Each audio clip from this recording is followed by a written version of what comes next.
मेरा नाम है हरिया, मैं काम करता हूँ बहुत बढ़िया, खाता हूँ खाना और रोज गाता हूँ गाना।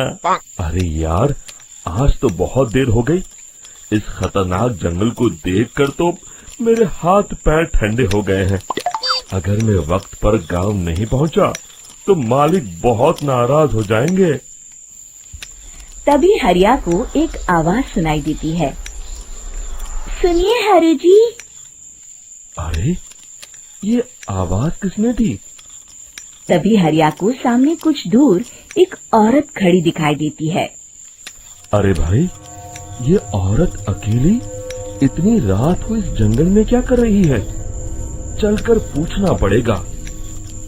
फिर हरिया अपनी बैलगाड़ी उस औरत के सामने लाकर रोक देता है और उससे पूछता है। अरे सुनिए, आप इतनी रात को इस खतरनाक जंगल में अकेली क्या कर रही हैं? तभी वो औरत मीठी आवाज में कहती है। अरे हरु जी, आप आ गए। मैं कब से आपका इंतजार कर रही थी। वैसे तो यहाँ से काफी लोग गुजर चुके हैं, लेकिन मैं खास आपका इंतजार कर रही थी। अच्छा, तुम सच कह रही हो? मुझे तो यकीन नहीं हो रहा है। वो क्या है ना, आज तक किसी ने मुझसे इतने प्यार से बात नहीं की। हाँ हाँ हरु जी, मैं सच कह रही हूँ। अब देर मत करिए और जल्दी से मुझे मेरे घर तक छोड़ दीजिए। हाँ हाँ, कौन सी बड़ी बात है, अभी छोड़ देता हूँ।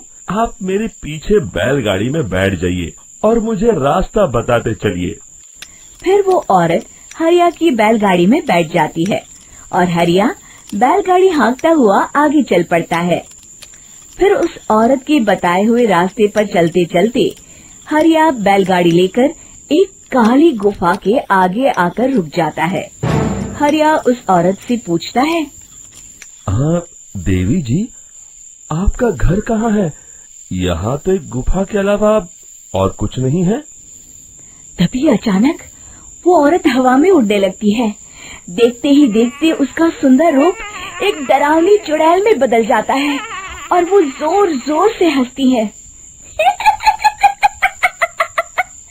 अरे तू तो एक नंबर का बेवकूफ निकला। तू तो बड़ी आसानी से मेरी बातों में आ गया। अरे मर गया रे, ये तो एक चुड़ैल है। हे भगवान बचा ले, ये तो बड़ी डरावनी दिखाई दे रही है। और फिर अगले ही पल हरिया की बैलगाड़ी में रखा सारा सामान हवा में उड़ता हुआ उस काली गुफा के अंदर चला जाता है और वो चुड़ैल भी उस गुफा के अंदर जाकर कहीं गायब हो जाती है। हरिया ये नजारा देख बुरी तरह घबरा और परेशान हो जाता है। अरे, ये चुड़ैल तो मेरा सारा सामान लेकर गुफा में गायब हो गई। अब क्या होगा? अगर मैं गांव खाली हाथ गया तो मालिक मेरी अच्छी खबर लेंगे। मेरी इस बात का कोई यकीन भी नहीं करेगा। फिर आखिर वही हुआ। हरिया के मालिक चंपक सेठ को हरिया की किसी भी बात पर रत्ती भर भी यकीन नहीं हुआ। चंपक सेठ को लगा हरिया झूठ बोल रहा है और उसने ही लालच में आकर सारा सामान हड़प कर लिया है। फिर हरिया को बेईमान समझकर चंपक सेठ उसे काम से निकाल देता है।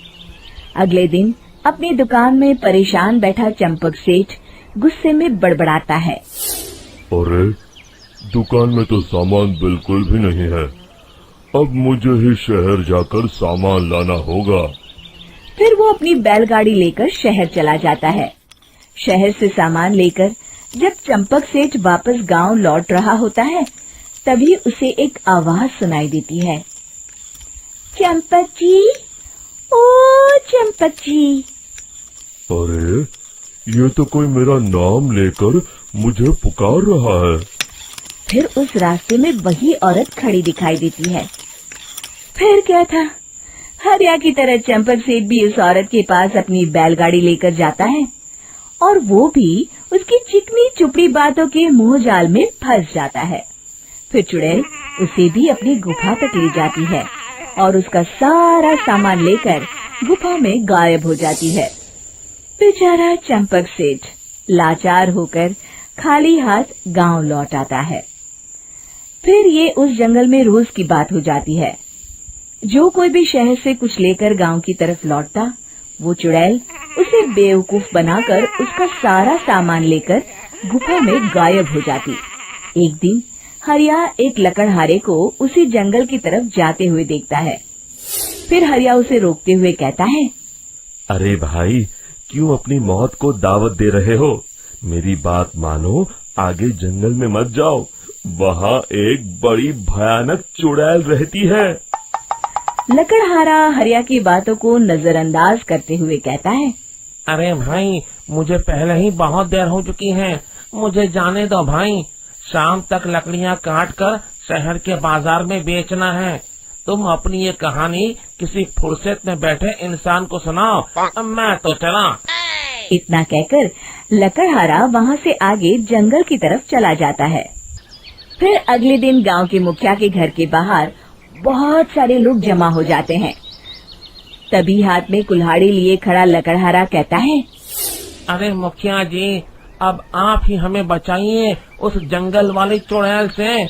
हमारा सारा काम तो शहर से ही होता है। अरे मुखिया जी, उस चुड़ैल की वजह से तो मैं पूरी तरह बर्बाद हो गया हूँ। हम सबको मिलकर उस चुड़ैल का कोई इलाज करना पड़ेगा। तभी भीड़ में खड़ा बीरा कहता है, आप लोग चिंता मत करिए, कल से वो चुड़ैल किसी को नहीं लूट पाएगी। मेरे पास एक बहुत अच्छी तरकीब है। तभी चंपक सेठ उसका मजाक उड़ाते हुए कहता है, अरे तेरा नाम वीरा है तो क्या हुआ? तूने अभी उस चुड़ैल को देखा नहीं है? जाकर अपना काम कर, बड़ा आया। तब मुखिया जी कहते हैं, नहीं नहीं चंपक सेठ, मुझे लगता है हमें इस लड़के को एक मौका देना चाहिए। फिर सभी गांव वाले मुखिया जी की बातों से सहमत हो जाते हैं और वीरा शाम को एक बैलगाड़ी में कुछ सामान लादकर उस जंगल की ओर चल देता है। वीरा, ओ वीरा, कहाँ जा रहा है?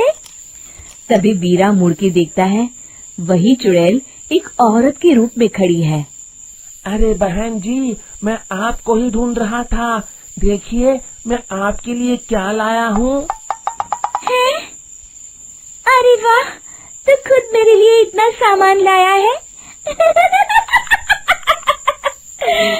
तू ही अकेला गांव में समझदार है। जरा देखो, मैं भी खोल के, बड़े भूख लगी है। जैसे ही चुड़ैल उस सामान पर से कपड़ा हटाती है, एक भगवान शिव की तेज रोशनी उसके अंदर मूर्ति से निकलती है और चुड़ैल अपने असली रूप में आकर जलने लगती है। अरे मैं जल रही हूँ, बचाओ!